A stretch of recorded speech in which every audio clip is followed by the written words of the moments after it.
శ్రీ అరుణాచలేశ్వరాయ నమః. గ్రంథం పేరు కపాలమోక్షం. ఒక ఆత్మయోగి ఆత్మకథ. గ్రంథ రచయిత పరమహంస. అధ్యాయం 66, 2వ భాగం. ఒక కపాలంలో 36 కపాలాలు. ప్రత్యక్షంగా ఇలాంటి కపాల దర్శన అనుభవాలు పొందిన యోగుల చరిత్రలు చూస్తుంటే శ్రీ లాహిరి మహాశయుడికి దశమహావిద్య దేవతలు, అలాగే సూర్యుడి యందు ఏకమూల బ్రహ్మ కపాల దర్శనం అయినట్లుగా వారి సాధనా అనుభవాలలో చెప్పడం జరిగింది. అంటే నాకు బ్రహ్మకపాల దర్శనం, అలాగే దశమహావిద్య దేవతల దర్శనం నిజమేనని నేను గ్రహించాను. ఆ తరువాత ఈ మధ్యనే మఠం అధిపతి ఒకరు సమాధి చెందిన 3 నెలల తరువాత వారి పార్థివ దేహం బయటకు తీయటం లైవ్గా టీవీలో చూడటం జరిగింది. మాకు ఆసక్తి పెరిగింది.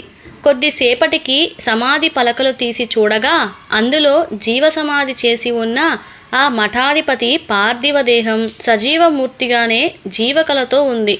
నాకే ఆశ్చర్యం వేసింది. అలాగే విచిత్రంగా ఈయన మాడు భాగం, పైభాగం బ్రహ్మరంధ్రం ఉండే చోట చిన్న పిల్లకాయలకి చూస్తే మాడు ఒక చోట చిన్న గుంట మాదిరిగా కనపడుతుంది. అదే బ్రహ్మరంధ్ర కేంద్రస్థానం అన్నమాట. ఒక తెల్లని జిగురు వంటి పదార్థం బయటకు వచ్చినట్లుగా అగుపించింది. దానితో అక్కడున్నవారు దానిని చూసి స్వామివారు కపాలమోక్షం పొందినారు అంటూ ఉత్సాహంగా, ఆనందంగా, సంతోషంగా అరుస్తూ ఉండగా ఎవరో ఒక ఆయన కాషాయ వస్త్రధారి వచ్చి ఈయన శిరస్సు మీద ఒక బాణలింగం వంటి లింగమూర్తిని ఉంచడం జరిగింది. అనగా పాండురంగడి తల మీద ఉన్న లింగంలాగా అన్నమాట. దానితో ఈయన పార్థివ దేహమును యథావిధిగా పూజించి మూసివేయటం జరిగింది. శాశ్వత సమాధి కావించడం జరిగింది. ఇక దానితో జీవసమాధి ప్రక్రియ సంపూర్తి అయ్యిందని, ఇక ఎప్పుడూ కూడా బయటకు తీయకుండా సమాధి చేసినారని, అనగా కపాలమోక్షం అయ్యిందో లేదో చూసుకొని దాని మీద ఒక శివలింగమును ఉంచిన తరువాత శాశ్వత సమాధి చేస్తారని మాకు అర్థమయ్యింది. అలాగే షిరిడీ సాయిబాబా వారు కూడా తమ గురువైన వెంకూసా కూడా మహాసమాధి చెందితే 12 సంవత్సరాల తరువాత వచ్చి సమాధి తవ్వి అందులో ఏది కనపడితే దానిని పునఃప్రతిష్ఠ చెయ్యమని బాబావారి దగ్గర మాట తీసుకొని సమాధి చెందటం జరిగింది. వీరు షిరిడీ గ్రామానికి వెళ్ళి సాధన చేసుకుంటూ మళ్ళీ 12 సంవత్సరముల తరువాత గురువు సమాధి దగ్గరకు వెళ్ళి ఆ సమాధిని తవ్వి తీయగా అందులో వెంకూస భస్మమును బదులుగా తిరుపతి వెంకన్న విగ్రహమూర్తి 3 అడుగులు కనిపించడంతో దానిని బయటకు తీసుకొని వచ్చి అక్కడే ప్రాణప్రతిష్ఠ చేయటం జరిగింది. అది ఎక్కడ అంటే సేలు గ్రామంలో ఈనాటికి గోపాలరావు దేశ్ముఖ్ అనే వెంకూసా గారి సమాధి అయిన శ్రీ వెంకటేశ్వర స్వామి విగ్రహమూర్తిని దర్శనం చేసుకోవచ్చును. అలాగే మా సద్గురువైన శ్రీ త్రైలింగ స్వామివారు కూడా జీవసమాధి చెందిన తరువాత చూస్తే ఆ శవపేటికలో మల్లె పువ్వులు కనిపించాయి. వాటిని భద్రంగా ఒక పెట్టెలాంటి సమాధి నిర్మాణంలో ఆయన నివసించే ఉన్న గదిలో పెట్టడం జరిగింది. అది ఇప్పటికీ శ్రీ కాశీక్షేత్రంలో శ్రీ త్రైలింగస్వామి మఠంలో ఈ సమాధి నిర్మాణం ఉన్న గదిని చూడవచ్చును. అలాగే ఎవరికైతే 3వ నేత్రం అయిన త్రినేత్రం తెరుచుకుంటుందో వారు శ్రీ కాశీక్షేత్రం నందు ఈయన గారి సూక్ష్మ శరీర దర్శనం చూడవచ్చును. వివిధ రకాల అనుభవాలు పొందవచ్చును.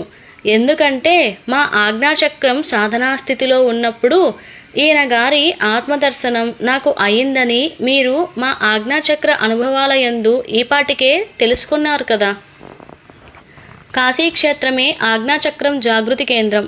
ఇదియే త్రినేత్రమునకు దివ్య దృష్టి కేంద్రం. అలాగే దత్తావతారమైన శ్రీ నృసింహ సరస్వతి స్వామివారు కూడా శ్రీశైల క్షేత్రంలో పాతాళ గంగలో కదలీవనం వద్ద అంతర్ధానమైనారని పడవలో పువ్వులు పంపించడం జరిగింది. అంటే వీళ్ళంతా కూడా తమ రూపాలను అంతం చేసుకోకుండా రూపాంతరం చెందినారు అని మాకు అర్థమైంది. అలాగే అరవింద యోగి రచించిన మంత్ర అనుభవ గ్రంథమైన సావిత్రి గ్రంథ పఠనం చేస్తుంటే ఈయనకి తమ కపాలం నుంచి రక్తం బయటకు వచ్చినట్లుగా అనుభూతి పొందటం జరిగింది. ఇదియే కపాలమోక్ష అనుభవం అని చెప్పడం జరిగింది.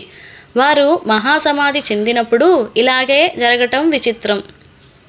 అలాగే అరుణాచల ప్రాంత మౌన బ్రహ్మ అయిన రమణ మహర్షి ప్రియ శిష్యుడైన శ్రీ కావ్యకంఠ మహాముని అప్పుడప్పుడు తీవ్రమైన ధ్యాన స్థితిలో ఉన్నప్పుడు కపాలం నుంచి అగ్ని బయటకు చాలా సహజ సిద్ధంగా వచ్చి అందరికీ గ్యాస్ పొయ్యి లాంటి మంటలాగా నీలివర్ణంతో తరచుగా కనబడుతూ ఉండేది.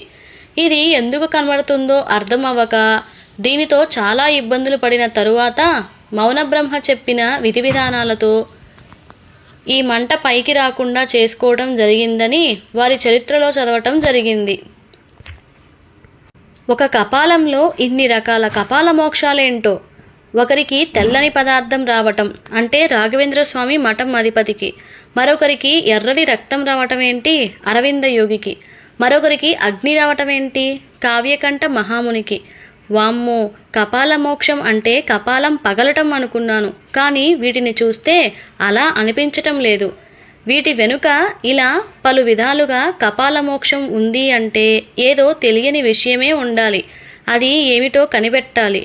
వామ్మో, ఇంతకీ కపాల మోక్షం విధానాలే ఇన్ని ఉంటే మరి కపాలం ఒక్కటేనా లేక ఏమైనా కపాలాలు ఉన్నాయా ఎవరికి తెలుసు అనుకుంటూ నిత్యకర్మ అనుష్ఠానం చేసుకోవడానికి వెళ్ళిపోయాను. ఇలా కొన్ని వారాలు గడిచాయి. నా మనోధ్యానమునందు 36 కపాలధారి దర్శనం. ఒకరోజు తీవ్రమైన ధ్యాన స్థితిలో ఉండగా మాకు మా మనోనేత్రం ముందు టెంపుల్ రన్ ఆట మొదలైంది. అతి చిన్న కపాల దర్శనం దాకా ఉన్న అన్ని దృశ్యాలు ఇవ్వటం దాటుకోవటం జరిగింది. అప్పుడు మాకు బ్రహ్మరంధ్రంపై నుండి చూడటం జరిగింది. పైనుంచి చూస్తే అచ్చంగా పీఠం లేని పానవట్టం లేని శివలింగమూర్తిలాగా కనపడసాగింది. గుండ్రని పానవట్టంలో చిన్న గుండ్రని లింగం ఉంటే ఎలా ఉంటుందో అలా మా మాడు పైభాగంలోని బ్రహ్మరంధ్రం కనపడింది. ఈ రంధ్రం ద్వారా లోపలికి వెళ్ళినట్లుగా అనుభూతి కలగసాగింది. అప్పుడు మాకు ఒక ఏకైక అస్థిపంజరం ధ్యాన ముద్రలో ఉన్నట్లుగా కనపడింది. వామ్మో, ఈయన ధ్యానం చేస్తూనే సమాధి చెందినారే అనుకుంటూ ఉండగా ఈయన కపాలానికి మరో 2 కపాలాలు ఉన్నట్లుగా కనిపించసాగింది. అంటే త్రికపాలధారి అన్నమాట. కొంపతీసి ఈ అస్థిపంజరం దత్తస్వామిది కాదు కదా అనుకుంటూ ఉండగా మరో 2 కపాలాలు ఉన్నట్లుగా కనిపించినాయి. అంటే పంచకపాలధారి అన్నమాట. అంటే ఈ అస్థిపంజరం పంచముఖ ఆంజనేయుడిదా లేదా పంచముఖ గణపతిదా లేదా పంచముఖ గాయత్రిదా అనుకుంటూ ఉండగా దీనికి మరో 2 కపాలాలు ఉన్నట్లుగా కనిపించసాగింది. అంటే ఈసారి సప్త కపాలధారి అన్నమాట. మరి ఈ అస్థిపంజరం ఎవరిది? సప్తమాతృకులదా ఏమో అనుకుంటూ ఉండగా మరో 2 కపాలాలు ఉన్నట్లుగా కనిపించింది. అనగా నవకపాలధారి అన్నమాట.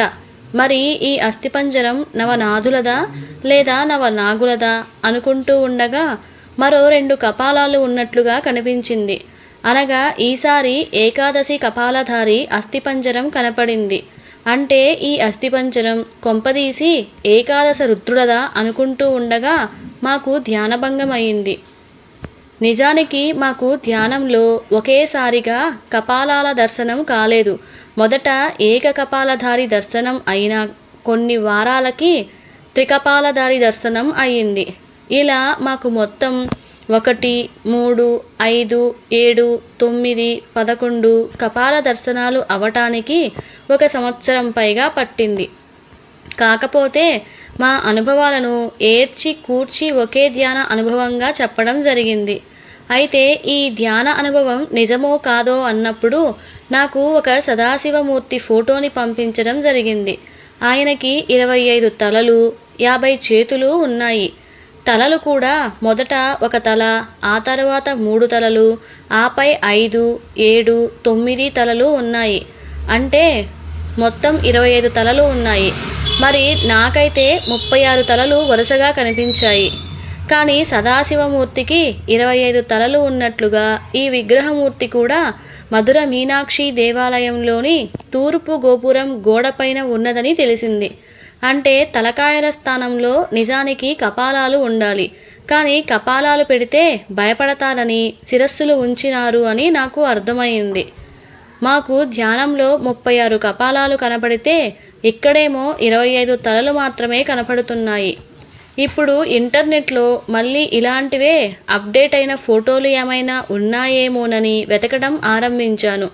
ఎందుకంటే మొదట నరముఖ గణపతి అన్నారు, ఆ తర్వాత కాలంలో గజముఖ గణపతి అన్నారు, ఆ తరువాత ద్విముఖ, త్రిముఖ, చతుర్ముఖ, పంచముఖ, సప్తముఖ, అష్టముఖ, నవముఖ అంటూ 32 రూపాలు ప్రస్తుతానికి ఉన్నాయి. అలాగే సదాశివమూర్తి కూడా ఏమైనా తన 25 తలల విషయంలో ఏమైనా అప్డేట్ చెందినాడా అనే సందేహం వచ్చింది. అప్పుడు మాకు 34 తలలు ఉన్న సదాశివమూర్తి ఫోటో కనపడింది. దానిని చూస్తే 1, 3, 5, 7, 9 మొత్తం 34 తలలు ఉన్నాయి. కానీ ఇందులో చివరి వరుసలో 9 శిరస్సుల మధ్య సదాశివమూర్తి శరీరంతో ఉన్నందువలన ఈ శిరస్సును ఒక కపాలంగా కాకపోవడం జరగటంతో మొత్తం 33 కపాలాలు ఉన్నాయి. అంటే ఇంకా 3 కపాలాలు మిగిలిపోయాయి. అవి శ్రీ దక్షిణామూర్తి కపాలం, సదాశివమూర్తి కపాలం, సాంబశివ కపాలం అని మాకు స్ఫురణకు వచ్చినాయి. ఇప్పటికీ ఈ ముగ్గురు కూడా అనగా సదాశివమూర్తి కాస్త కైలాస పర్వతమునందు, అలాగే దక్షిణామూర్తి కాస్త అరుణాచలమునందు, అలాగే సాంబశివమూర్తి కాస్త మురుడేశ్వర క్షేత్రమునందు సజీవమూర్తులుగా ధ్యాన నిష్టలో ఉన్నట్లుగా మన మనోదృష్టికి కనబడతారు. అంటే ఈయన 33 కపాలాలు విభేదనం చేసి సశరీరాలతో 3 రూపాలలో ఉండిపోయారని మేము గ్రహించినాము. కాకపోతే ఎందుకు ఉండిపోయినారో కారణం అర్థం కాలేదు. కావాలంటే మేధా దక్షిణామూర్తి ఫోటోను ఒక్కసారి గమనించండి.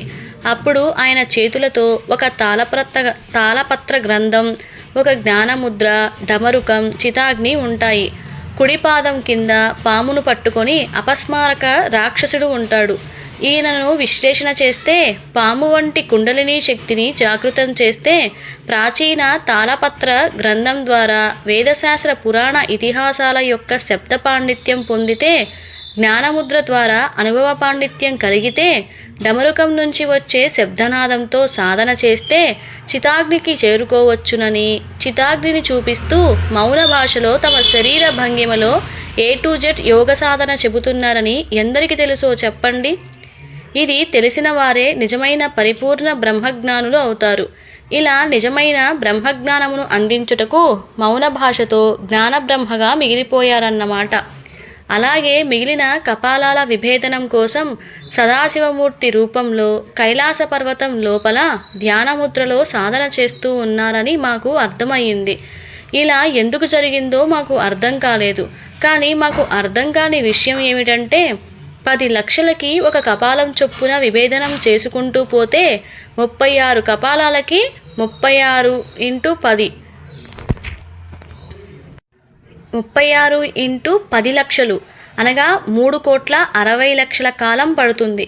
కానీ మనకు 11,66,40,000 సంవత్సరాలు అంటే 27 మహాయుగాలు అయ్యాయని తెలుస్తోంది. మరి ఈ పాటికే 36 కపాలాల విభేదనం అనగా కపాల మోక్షం పొంది ఉండాలి కదా. మరి ఎందుకు జరగలేదు? కేవలం 33 కపాలాలే విభేదనం జరిగినాయి. ఈ లెక్కలు నేర్చుకొని లెక్కల పంతులుగా జీవితంలో స్థిరపడిపోవచ్చును. అసలు నిజంగానే మూల కపాలంలో 36 కపాలాలు ఉన్నాయా లేక అది నా ధ్యాన అనుమానమా?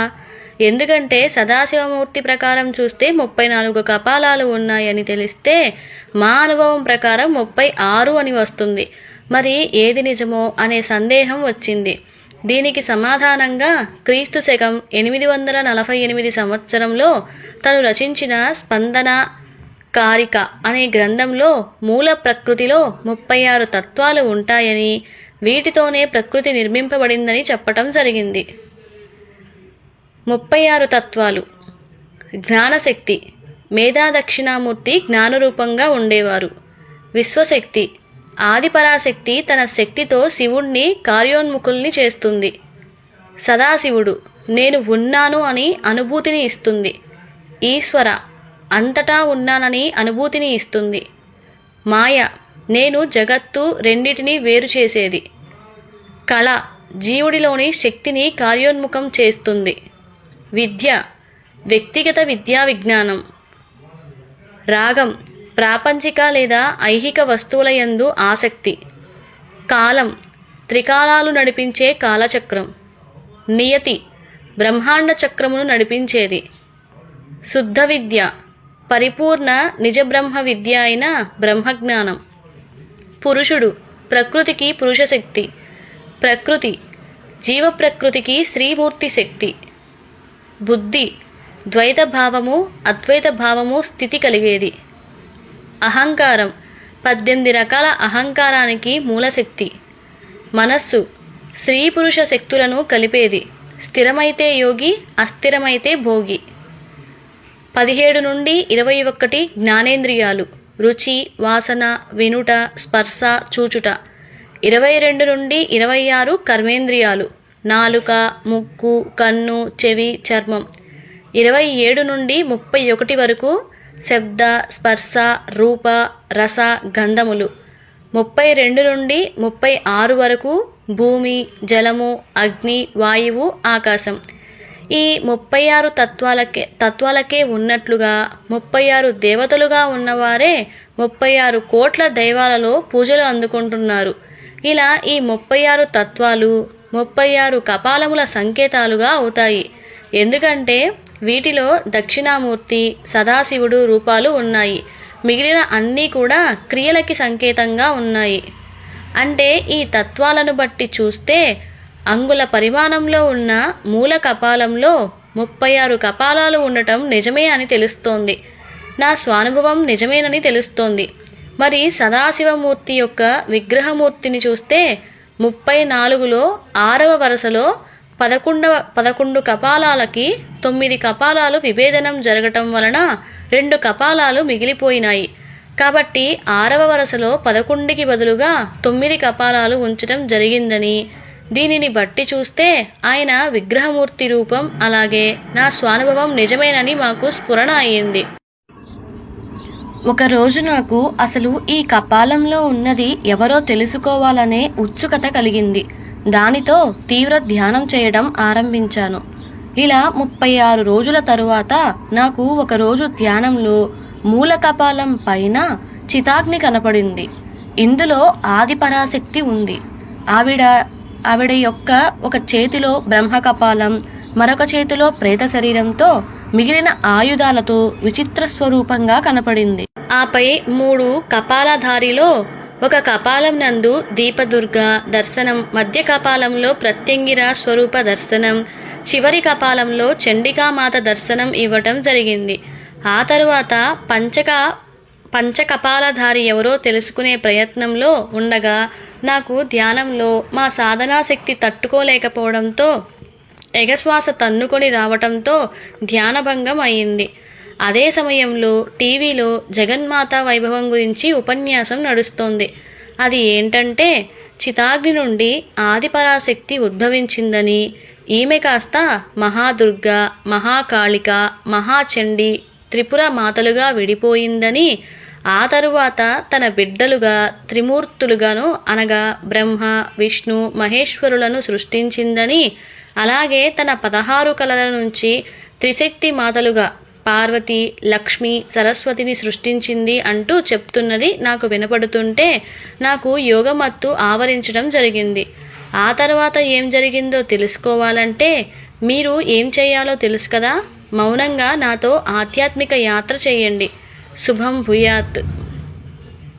గమనిక: నా సాధనా పరిసమాప్తి సమయంలో నిజానికి మన బ్రహ్మరంధ్ర గుహయందు 36 కపాలధారి కాదు 64 కపాలధారి ఉంటాడని నాకు అంతిమంలో అనుభవం అయ్యింది. ఇది మీకు ముగింపు అధ్యాయంలో చెప్పడం జరిగింది. అలా ఈ భూమి మీద నిజంగా 64 కపాలధారి ఉన్నారా అనుకున్నప్పుడు మాకు ధ్యానం నందు హిమాలయాలలో ఉన్న కైలాస పర్వతమునందు నీలి శరీరంతో ఆజ్ఞాచక్ర ముద్రతో 36 తలలతో ఉన్న సదాశివమూర్తి నిజరూప దర్శనం, అలాగే అరుణాచల క్షేత్రంలో ఉన్న అరుణగిరియందు తెల్లని శరీరంతో 28 తలలతో పద్మాసనంలో ధ్యాన నిష్ఠలో ఉన్న తెల్ల శివుడి దర్శనం అవ్వడంతో అనగా 36 + 28 తలలు కలిపి సాంబశివమూర్తి 64 కపాలధారిగా మారినారని నాకు అర్థమైంది. విచిత్రం ఏమిటంటే ఈ సాంబశివమూర్తి ఉన్న మురుడేశ్వర క్షేత్రమునందు కైలాసనాథుడి ఆత్మలింగం విభేదన చెందినప్పుడు ఇక్కడ ఒక ముక్క పడిందని స్థల పురాణం మనకి చెబుతోంది. అంటే దీనిని బట్టి చూస్తే సాంబశివమూర్తి కాస్త కపాలధారి అని రుజువైంది కదా. ఈ లెక్కన చూస్తే శివం కాస్త శవం అనే నానుడి నిజమని గ్రహించాను. శివాత్మలలో శాశ్వత మరణం పొందవలసిన వారు ఆ సదాశివమూర్తి అలాగే దక్షిణామూర్తి అని తెలిసింది. ఈ 64 కపాలాలు కూడా మన విశ్వచక్రంలో ఉన్న 64 డైమెన్షన్స్కి సంకేతమని తెలుసుకున్నాను.